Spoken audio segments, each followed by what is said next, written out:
shadow. I didn't know that's what it was called until much later. I was living in a house in Laguna Beach that had been there since the 1920s. In its history, it had been a speakeasy, a brothel, and a house for smuggling illegal immigrants. One day, my new wife and I were having an argument. I can't even recall what it was about. She walked down the block to get a cup of coffee and cool off, and I was alone in the house. The way the place was built was incredibly haphazard. There was a bedroom and living room on one side, then a bathroom with 2 entrances. On the other side of the bathroom was a hallway that had windows in one side and 2 bedrooms on the other. From my bedroom, I could look across the hall into the bathroom, then through the bathroom and down the other hall. I was standing at my dresser, and I just noticed movement out the corner of my eye and looked down there. There was, and honest to God, this gives me goosebumps just typing it, 17 years later, a black figure. It was maybe 3 feet tall, and it was only vaguely humanoid. It looked like black scribbles, like someone had scribbled a human shape, but the scribbles moved, like electricity arcing. That's the best way to describe it. There was no sound that I could remember. I distinctly remember when I saw it, I wasn't afraid. Just like, WTF? Then it noticed me looking at it. I can't say it turned around. It just focused on me, I guess. Then I was scared. I didn't move, didn't scream, nothing. I was just frozen, because it just fucking came at me. It rushed down the hall towards me. I have no idea what it intended, but as soon as it entered the bathroom, the door closest to me just slammed shut on it. I screamed. I yelled for my wife. She wasn't home. I went the fuck outside into the daylight and didn't go back in until she got home about 10 minutes later. I don't believe in ghosts. I don't believe I saw something supernatural, but I know I saw something. I don't know what it was. Ghost Bro. My house was built in 1904. It is a single-family home, wood frame setting on a concrete block foundation. I have been living here for about 12 years. Of all the weird things that my siblings and me have seen or heard in this house, this one event is my favorite. This happened to my brother.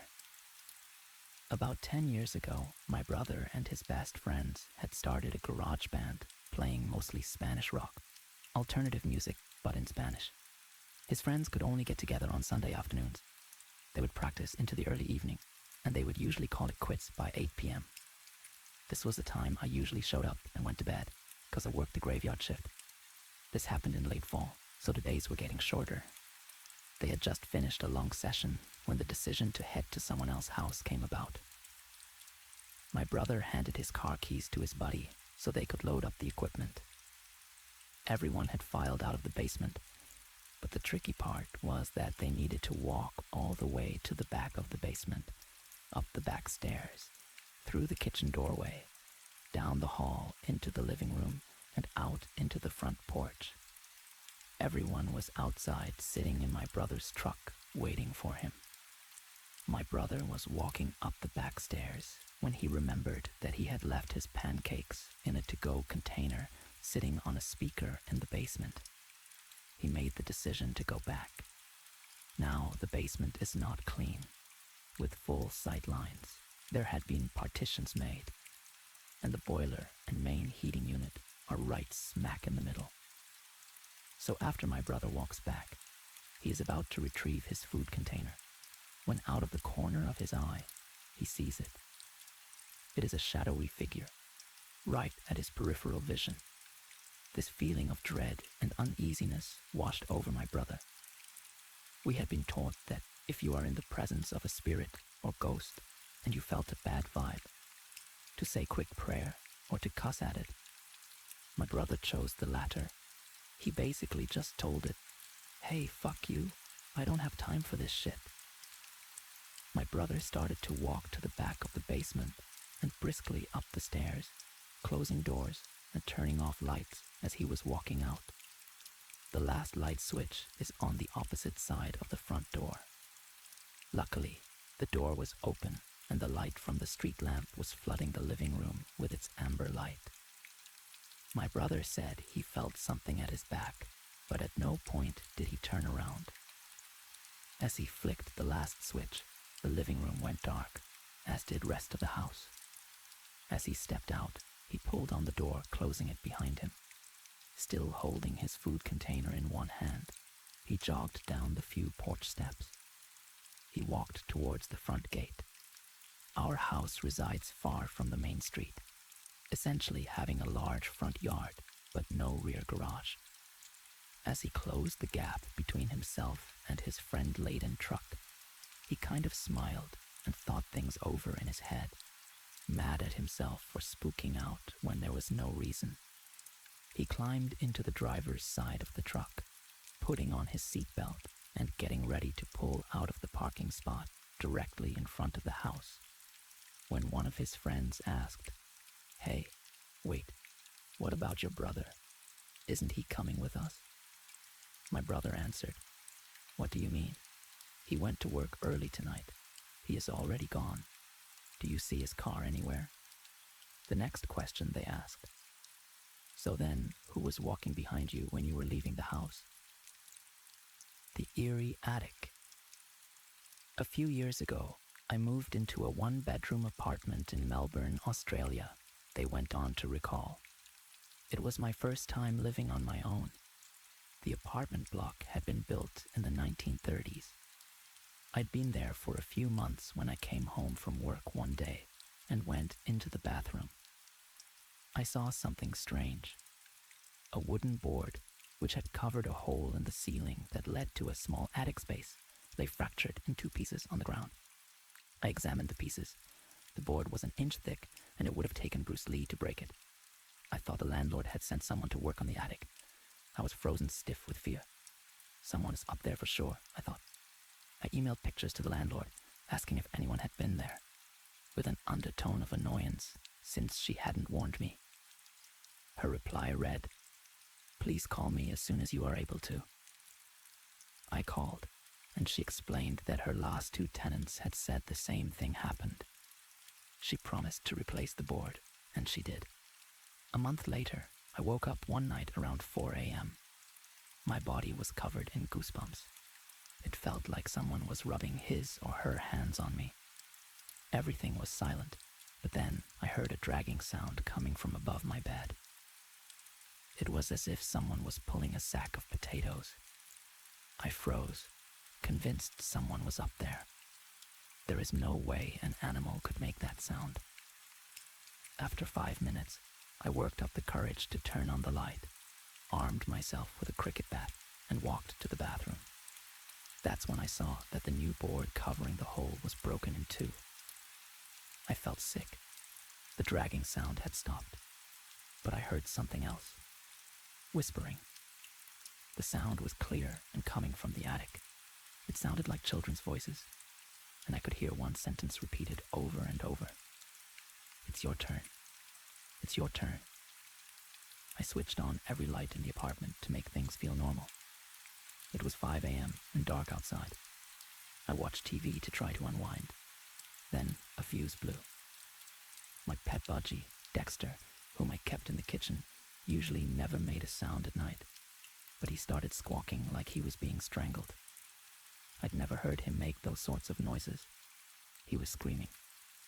I grabbed my car keys, ran out, sat in my car, and waited there until the sun came up. When I saw people walking their dogs, this comforted me enough to go back in. The front door was open, but I figured I might have forgotten to close it when I ran out. I went to the kitchen to check on Dexter, but he wasn't in his cage. I felt sick again. All my windows were closed, so I looked everywhere inside. When I walked to the bathroom, I heard splashing. Dexter was half drowned in the toilet. I took him out, washed him, and dried him. I was so confused. At 8 a.m., I called the landlord and gave her a watered-down version of the night. "Oh wow, you heard the whispering too," she said. I stayed in that apartment for another 18 months. I heard the whispering on a few occasions, and twice the board covering the hole in the ceiling moved. Although I live elsewhere now, the landlord recently called. She said that her new tenants had begged to speak with me about some of the stuff that's been going on there. Forget it. It's their problem now.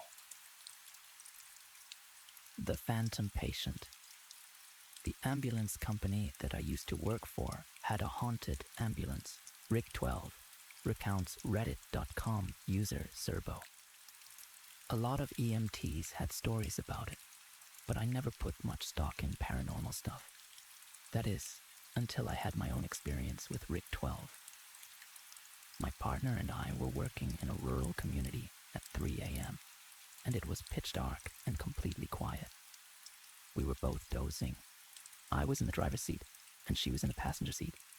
I woke up to a muffled voice, but I thought my partner was talking. I told her I was trying to sleep and closed my eyes. I distinctly heard a male voice say, "Oh my God, am I dying?"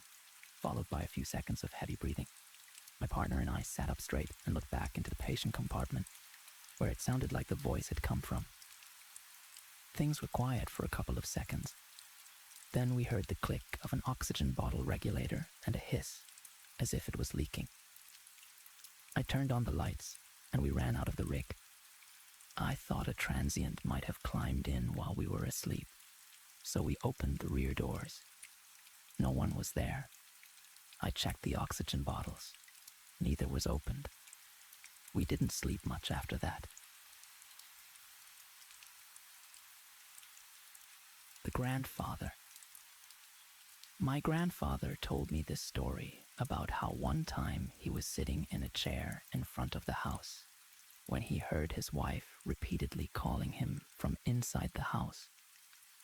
The thing is, my grandmother passed away a few years before that. But he told me that the voice was so pressing that he actually got up to look inside the house. And as soon as he got inside, he heard a loud crash behind him and turned around to see that the chair he has been sitting in moments ago had been crushed by the cast iron gutter that fell on it. If he hadn't come inside the house, he would have probably been seriously injured. I don't know if it's paranormal or not, but every time I think about it, it sends chills down my spine. So, I lost my phone. Last night, a friend rushed me out of the house to catch the opening act at a local bar's music night. After a few drinks, I realized my phone wasn't in my pocket. I checked the table we were sitting at, the bar, the bathrooms, and after no luck, I used my friend's phone to call mine. After 2 rings, someone answered, gave out a low, raspy giggle, and hung up. They didn't answer again. I eventually gave it up as a lost cause and headed home. I found my phone laying on my nightstand, right where I left it. A guy in a military uniform. When my daughter was like 3-ish, she always slept in the pitch black. No TV on for light, no night light, nothing. One night when putting her to bed, she said, "Mommy, make sure the curtain is closed. I don't like to see Daddy's shadow walk around the room." She wanted the room so dark, so she couldn't see the shadow. This freaked me out. Her dad never goes in her room at night, and he's the only man in the house. That room's closet always freaked me out, like I would get a vibe that I was being stared out by a guy in a military uniform. Then one day, we went into the attic to store winter clothes away and found an old army duffel bag filled with some guy's military stuff. Really freaked me out. We moved not long after that. The boy with no eyes.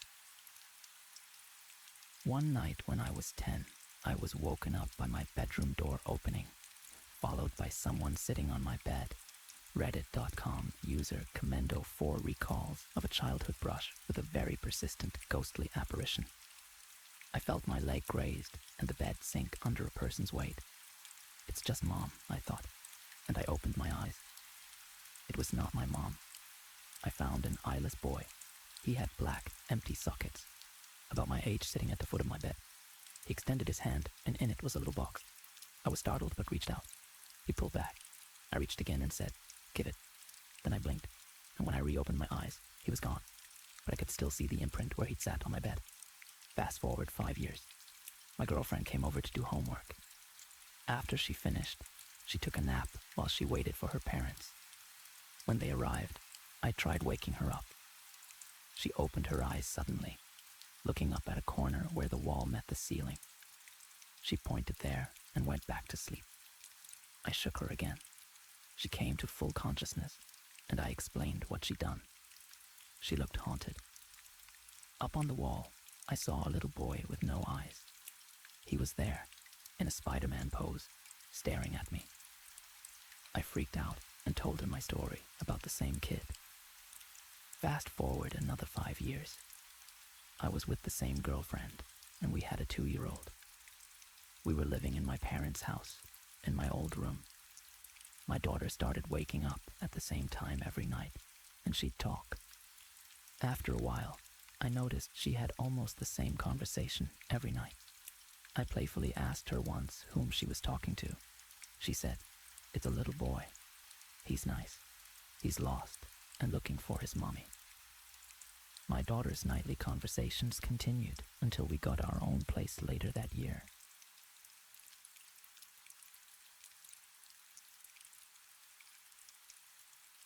The Ghost of the Stanley Hotel.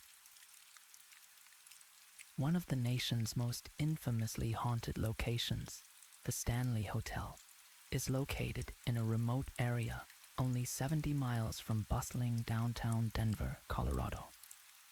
Many have heard of it as it inspired Stephen King's blockbuster horror novel, The Shining. In October 1974, Stephen King and his wife, Tabitha King, decided to take a trip from their home in Boulder to the adjacent resort town of Estes Park. They reserved a room at the Stanley Hotel only a few days before it closed for the winter. Who knew room 217 would soon become the inspiration for one of Stephen King's most well-known books, which would subsequently be adapted by Stanley Kubrick into one of the most talked-about horror movies of the century. It all began with a nightmare in which King, helpless, watched as his little son was chased through the Stanley Hotel's hallway by a huge fire hose. The fire hose would ultimately triumph, wrapping itself around King's son like a giant snake and devouring him whole. King would awaken in a pool of his own sweat, running to his hotel window for a cigarette to calm his nerves down. Just a few years before The Shining would be finished, he would get the first inspiration for it there, gazing out into the solitude of the Colorado wilderness. According to witness accounts, a terrible event in room 217 during the hotel's formative years served as an early warning of the murky past that would accompany the Stanley Hotel for the remainder of its existence. One late night, as a snowstorm was approaching, the head housekeeper, Mrs. Elizabeth Wilson, was going around the hotel, igniting lanterns in case of a power loss. Meanwhile, the second floor was gradually saturating with combustible gas from a leak. An explosion rocked the hotel as Wilson entered room 217 and lit a match. The blast destroyed the room, the hallway, and the floor, plunging her into the dining area below. Surprisingly, Mrs. Wilson survived and recounted this story until the day she passed. However, many believe that Mrs. Wilson's ghost is still present in the room, which caused her so much trauma. Guests in room 217 have long reported seeing somebody move furniture around or turn on and off lights. Some unmarried couples claim that a cold force trapped between their sleeping bodies is evidence that Mrs. Wilson is still present. Although much of Stephen King's setting for The Shining was made up, his depiction of the scariest hotel room was authentic. Room 217 and the Stanley Hotel's reputation continue to terrify, not only in the realms of film and literature, but also in the real world. Would you risk staying in room 217 today? Apparently, room 217 has become Stanley's most requested accommodation, with reservations on the books for the next several Halloweens. So book in advance. Haunted Elsa doll. The creepy, old-fashioned porcelain doll with a Victorian appearance, red lips, rosy cheeks, and blue eyes, referring to Annabelle, may come to mind when one thinks of a haunted doll. However, it's unlikely that anyone still keeps one in their house unless that house is Warren's Occult Museum in Monroe Con. However, those dolls are not the only ones getting possessed. Disney's Frozen Elsa doll, given as a Christmas 2013 gift in the Houston region, made headlines when it appeared to start acting paranormal. For 2 years, the doll was working as it was technically supposed to, reciting phrases from the movie and singing Let It Go when a button was pressed. In 2015, it started randomly alternating between English and Spanish languages. The woman who purchased the doll claimed that, even with its switch off, the doll would start speaking and singing randomly. In December 2019, the family chose to get rid of the Elsa doll. Despite tossing it in the garbage, the family eventually discovered it hidden inside a bench in their living room weeks later. Following the discovery, Elsa started to speak and sing solely in Spanish, soon after which the family made another attempt to scrap the Elsa doll. The doll was double-bagged and put at the bottom of the garbage can, which was soon picked up by waste collectors. The family left for a trip sometime later, but when they were back, the haunted doll was waiting in their backyard. In their last attempt, the family sent Elsa through the mail to a Minnesotan family friend who fastened the possessed doll to the front bumper of his truck. According to the woman's most recent update in October 2020, the doll hasn't returned to Houston yet. The Rocking Horse. One night, when I was maybe 10, 12, I had trouble falling asleep. My bedroom was the entire top floor of our house, with my bed and such being on the left side, and storage closets, and a play area being on the right. I was lying in bed when I heard a noise from the other side of the room and see a rocking horse begin to rock. It was sitting just outside one of the storage closet doors. It proceeded to rock its way halfway across the room and stopped dead under the ceiling light. At this point, I was freaking out and just buried my head under my blankets and never peeked out again until morning.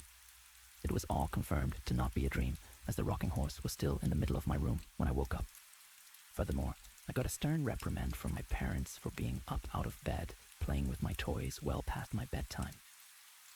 Their bedroom was directly below the storage closet, play area, and had heard the creaking of the rocking horse shuffling across the room.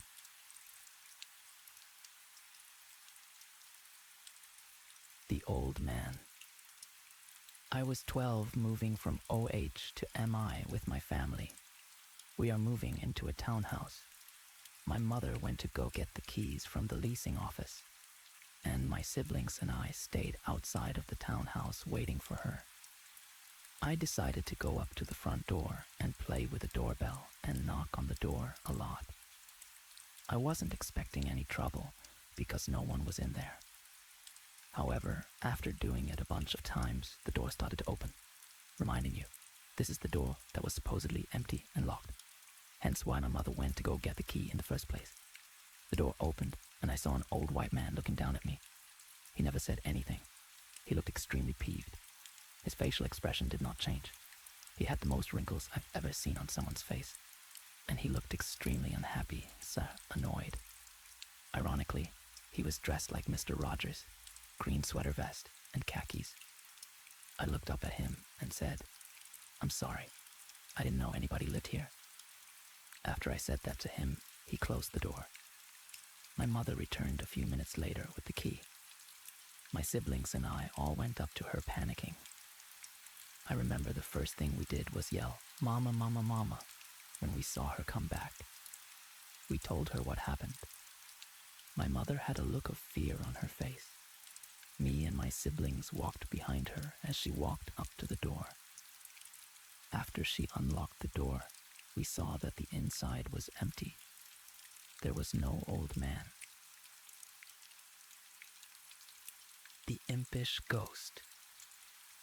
My neighbor Diane and I had a playful poltergeist for years, and we called it Billy. I'd come home and find something put in a weird place. Milk in a cupboard, toilet paper in the fridge, laundry detergent in the bathtub. Diane once called to ask if Billy had been around because she couldn't find a gallon of milk. We finally found it outside on her back steps. And sugar. Darn sugar. Every morning, my sugar bowl was empty. When I'd had enough, I would point to Diane's home and yell, "Go see Diane." Within 5 minutes, I'd get a call from her. "Thanks a lot," she'd say. He'd gone and pulled shenanigans at her place. This occurred for the entire 2 years we lived there. No one believed us, not even our husbands. My mother thought someone was stealing from us when we were sleeping or out of the house. My sister believed something was going on, but didn't know what. I still can't explain any of it.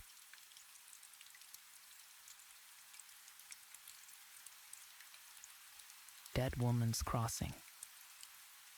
On July 7th, 1905, Katie DeWitt James, then 29, and her 1-year-old daughter, Lulu Bell, boarded a train to visit her cousin.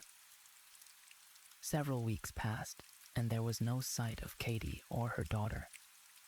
Her father hired private investigator Sam Bartell to find his daughter and granddaughter, and what the PI found was disturbing. Instead of getting off where she was supposed to meet her cousin, Katie got off the train at Weatherford with a notorious PR *stitute, Fanny Norton. Witnesses claimed to have seen Norton take Katie and the baby for a short trip in the area near Deer Creek before returning with just the child, whom she abandoned at a farm before running away. When Bartell finally located Norton, she was brought into custody, but soon poisoned herself. Sometime later, the following August, a father who was fishing with his son near Deer Creek discovered the skeleton under a wooden wagon crossing. The skeleton was fully dressed. The skull was found 3 feet away with a bullet just behind the right ear. A .38 caliber revolver was also discovered nearby. It was concluded that the body belonged to Katie DeWitt James. It was left there after Norton slayed her the month beforehand. 80 years later, the wooden crossing was demolished and a concrete bridge was built instead. It was promptly given the tragic moniker of Dead Woman's Crossing. People have claimed to have seen Katie as a blue light floating throughout the town and have heard a woman's voice searching for her kid and the sound of rolling wheels. Kasha House of Kaimuki. The infamous Kasha House of Kaimuki in Honolulu, Hawaii, built on 2 beds of lava rock near the intersection of 8th and Harding, is regarded by many as one of the island's most haunted locations. Although the house appears rather typical, the story behind it is anything but. According to popular belief, the Kaimuki house is inhabited by a kasha, a man-eating ghost from Japanese folklore. The Kaimuki house has hosted numerous families and couples over the years. Still, they have all had to flee because of terrible and perilous happenings inside the house. In the original story, after hearing loud crashes and bangs from a recently moved-in couple's home, the neighbors suspected domestic abuse and informed the police.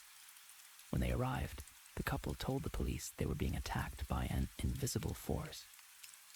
Another account goes that in 1942, police were called to the house when a woman called the police and kept repeating, "She's trying to kill my children."